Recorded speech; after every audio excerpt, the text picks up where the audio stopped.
Kristen Stewart on the best and worst dress list? How's this possible? I'm Highland Hollywood for the Daily Buzz on CELEBUZZ.com.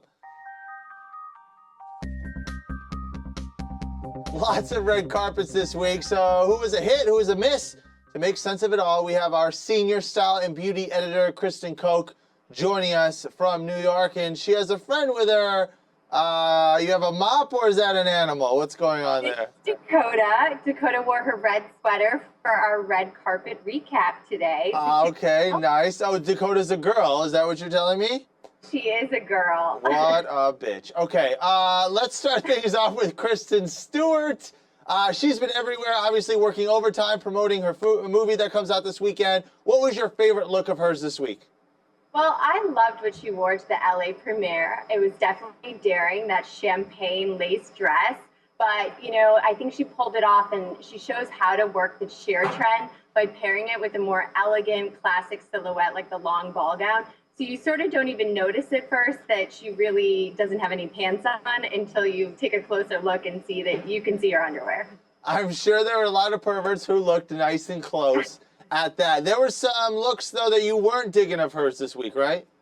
Yeah, well, she tried the lace and sheer trend again when she was at the London premiere, but this time she worked it on a jumpsuit, which is already hard enough to pull off, but it was much more daring, a lot more sheer, and it just really didn't work. I thought it was too busy and just like a little too much skin showing. Any other Breaking Dawn stars that you were digging or that stood out for you?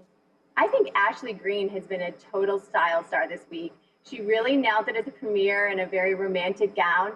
And then she went with something darker, a little edgier at the New York premiere. It was a navy gown, which looked really elegant, but it had an edgier bustier. So, you know, she's one of my favorite on the red carpets this week. Now, you had a lot of love-hate towards the GQ Awards. Tell us about that. Well, the GQ Awards were pretty much all over the place. There were a lot of hits and a lot of misses.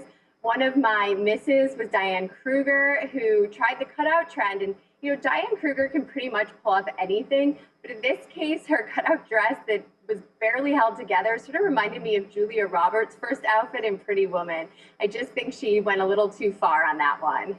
Now let's get away from that award show, move into Kate Moss. I think you and I are on the same page that she kind of killed it this week, right? Well, she always kills it, but this week she's promoting a book with all these iconic images of her modeling days, and she just wore some really great dresses. One of my favorite was a gray leopard shift. It was very elegant, but sort of edgy rocker style, and, you know, Kate Moss just really doesn't get it wrong. And then she wore a nice gold glam gown again to promote her book, and she looked, you know, absolutely gorgeous at both events. And finally, has Emma Stone ever not looked great in whatever she wears? I mean, you can see why she is one of Vogue's best dressed picks this year, and she really nailed it in a Burberry top and bottom at the CFDA Vogue Fashion Fund Awards, and everybody has been raving about how great she looked. So she's really one of our next style icons in the making. Kristen, do you feel that's a testament to who she is? Does she just have good taste herself, or has she surrounded herself with the right type of fashion talent? You know, we've taken a look back. You can check out the gallery on our site of her style over the years. And I have to say, she's really nailed it, even when she was much younger and probably didn't have a stylist. So I think a lot of it's innate. She's willing to take, you know, a risk on the red carpet, try out different things. But she definitely has had some help. Vogue has really befriended her over the years. So we'll see. But whether she's dressed up or dressed down, she always really looks great.